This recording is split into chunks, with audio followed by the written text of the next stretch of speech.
नमस्कार मंडळी, मराठी मनोरंजक कथा या यूट्यूब चॅनलवर तुम्हा सर्वांचं खूप खूप मनापासून स्वागत आहे. चला तर आजच्या कथेचे नाव आहे परिवर्तन.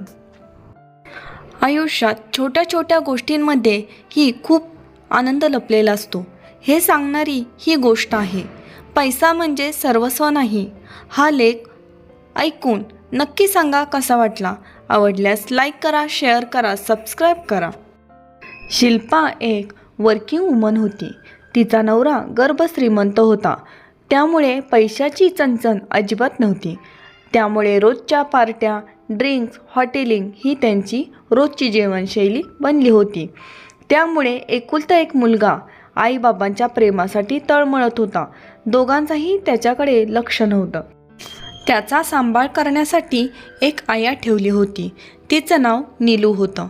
ती आदित्यवर खूप जीव ओवाळून टाकत, अगदी स्वतःच्या मुलासारखं त्याला जपत. त्याच्या आयुष्यातील आईची जागा नीलूने घेतली होती. नीलू नेहमी आदित्यसाठी त्याच्या आवडीचे वेगवेगळे पदार्थ करून त्याला खायला घालत. त्याच्यासोबत कधी कधी खेळतही असे. शिल्पा ऑफिस काम, त्याबरोबर पार्ट्या, शॉपिंग, सिनेमा या पलीकडे तिचं जगच नव्हतं. आपल्याला एक मुलगा आहे हेही ती विसरून गेली होती. कोरोना आला आणि सगळी परिस्थिती बदलली. लॉकडाऊनमुळे सगळीकडे बंदी होती.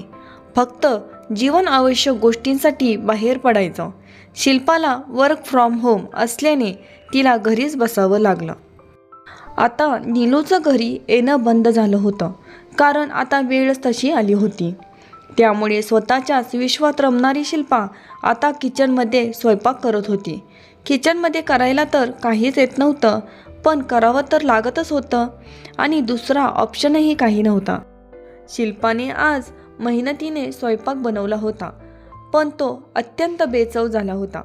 तिचा नवरा आणि मुलगा तिने केलेले जेवण खातही नव्हते.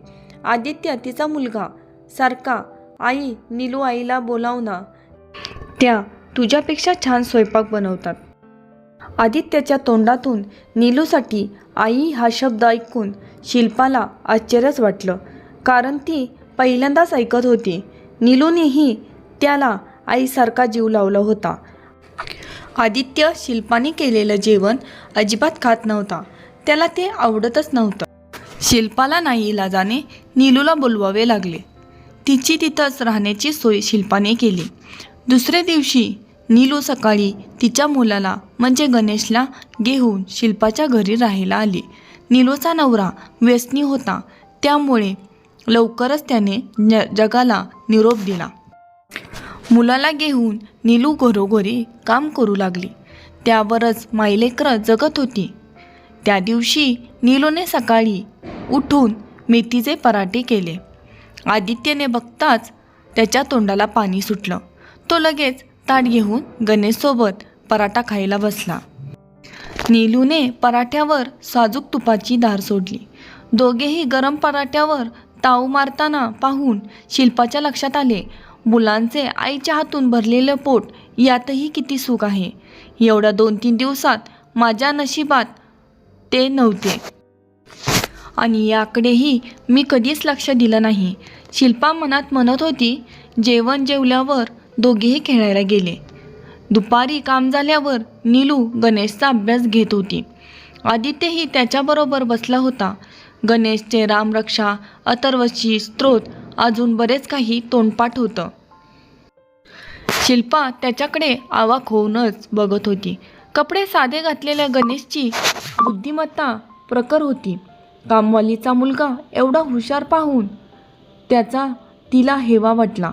तिलाच जरा लाजल्यासारखं झालं. रात्री सगळे जेवायला बसले. नीलू सर्वांना गरम जेवायला वाढत होती. वा नीलू, काय मस्त जेवण बनवलं आहेस, शिल्पाचा नवरा म्हणाला. नवऱ्याचं बोलणं पाहून शिल्पा मनातच खजील झाली. आपलं स्त्रीत्व खूप कमी पडतंय तिला वाटू लागलं. शिल्पा मनातच विचार करत बोलत होती.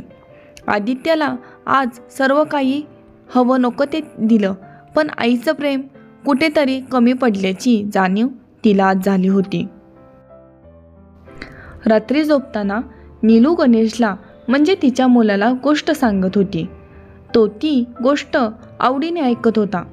आदित्यने आईला म्हणाला, आई, तू तर कधीच मला गोष्ट ऐकवली नाहीस. शिल्पाचं रोज तिच्याच विश्वात राहताना या गोष्टीकडे तिचं लक्षच राहिलं नव्हतं. रोज पार्ट्या करून स्वतःच्या तालात येणाऱ्या शिल्पाला आज स्वतःचीच लाज वाटत होती. एका निरागस बालमनाचा आपण कधीच विचार केला नाही. आपण आपल्या मुलाशी किती चुकीचं वागलो. शॉर्ट ड्रेसवर वावरणारी शिल्पा आज सकाळ सकाळी साडी नेसून तयार झाली होती. सुंदर नाजूक टिकली लावून छानसा हलकासा मेकअप करून ती तिच्या रूमच्या बाहेर पडली. नीलूबरोबर तिनेही आज स्वयंपाक केला. नीलूकडून स्वयंपाक कसा करायचा छोट्या टिप्सही ती न लाजता नीलूकडून शिकत होती. नवऱ्यानेही शिल्पाचा नवा लूक पाहून छान दिसतेस अशी दाद दिली. शिल्पा आई झाली होती, पण कमी पडलेलं मातृत्व ती भरून काढत होती. आदित्याला तिने आज स्वतःच्या हाताने त्याला गोष्टी सांगत भरवले. तिलाही त्यात आनंद वाटला. आज तिला मुलासाठी पैशाने विकत आणलेल्या सुखापेक्षा तिचं त्याच्यासाठी दिलेलं प्रेम, त्यातून मिळालेला त्याचा आनंद खूप मोलाचा वाटला. खऱ्या अर्थाने तिने आयुष्यातला मातृत्वाचा आनंद नीलूमुळे अनुभवला. मुलांना पैशातून सर्व गोष्टी विकत घेऊ देऊ शकतो. आईबाबांचं प्रेम कधीच विकत घेता येत नाही. आयुष्यात सगळ्या सुखसोयी मिळतील, आईबाबांची सावली नसेल तर ते आयुष्यच नरकासारखं असतं. मुलांना काही गोष्टी कमी दिल्या तरी चालतील, पण प्रेम भरभरून द्या, कारण मुलांना आईबाबांचा सहवास खूप मोलाचा असतो.